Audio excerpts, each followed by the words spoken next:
My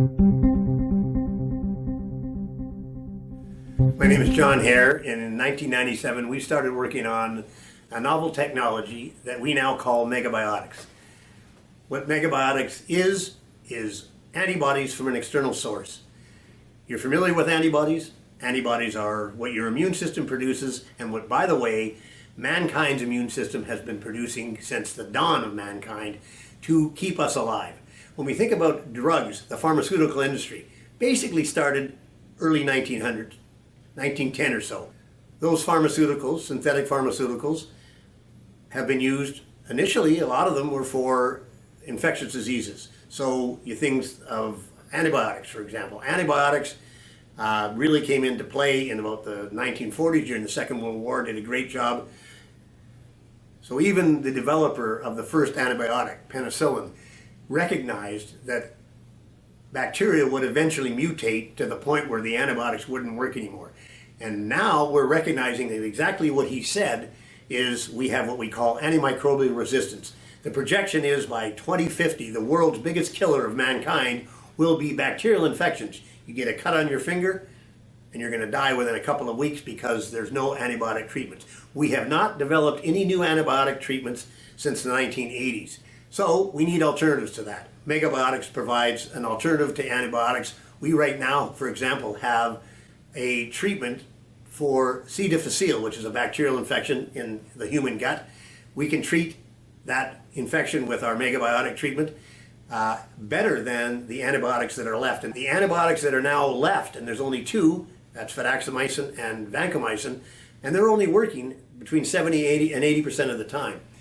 We're hitting about 94% of the time we are successful with. So now, from a point of view of treating bacterial infections, our MEGGABIOTIcs work, at least in the case of C. difficile, better. Let's talk about vaccines. Vaccines, we know about vaccines. Vaccines are used to produce antibodies in your system. You get a vaccine, a shot in the arm, stimulates your immune system to produce antibodies against whatever that vaccine was for. Now, the problem with a vaccine, it's only as good as the immune system of the person that's getting that shot. So if you're elderly, you have multiple comorbidities, you're immunocompromised from some other reason, you've got HIV or cancer, that vaccine's not going to do very much. And so let's talk about where MEGGABIOTIcs fits in that case. We get antibodies, which is what that vaccine was supposed to be producing in your system. We get antibodies from an external source. We can measure those antibodies. We know how many you're going to need. We know how long they're going to last. So you can take those MEGGABIOTIC antibodies and now prevent infections. Matter of fact, on our C. difficile, we've got the therapeutic treatment now going through phase 2 clinical trial as a treatment. Those same antibodies can be used over a specific period of time, taken every day for, say, a 36-day period, and completely prevent you getting infected by C. difficile because you're going to have the antibodies where the bacteria would be otherwise affecting you. So there's two examples of where MEGGABIOTIcs can replace antibiotics and vaccines. The last one is probiotics. You know about probiotics. I'm not going to go into detail as to supposedly how they work, but when I talk about MEGGABIOTIcs, that's microbiome immunotherapy. So basically what we're saying is we can affect the microbiome in your gut.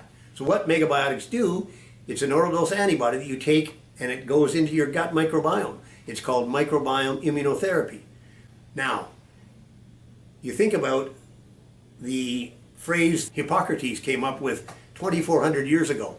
All disease begins in the gut. Nobody's refuting that even to this day. What probiotics are supposed to do is add good bacteria to balance your gut, good and bad bacteria, to the point where it makes you healthy. What a MEGGABIOTIC will do is actually target the bad bugs that are causing that imbalance. In other words, keep the bad bugs in check to the point where the good bugs that you have naturally will grow on their own.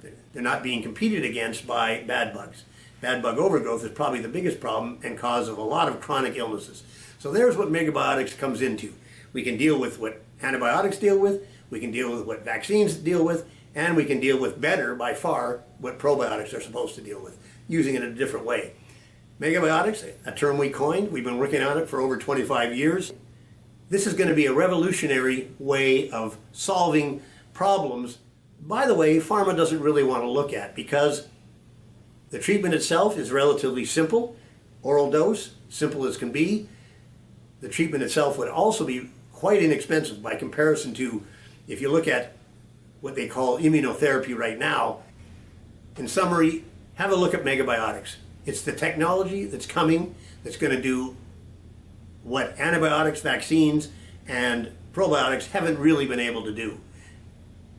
We're going to do it better, and we can do it safely. That's the most important thing, is that there's no side effects with MEGGABIOTIcs. Wouldn't it be nice to take a drug that you didn't have to look on the package to see what terrible things might happen to you if you take this drug every day? We need something better. Have a look at MEGGABIOTIcs. We've been working on it for a long time. We've now got it perfected to the point where we're dealing with a few infections that we know we can treat and prevent.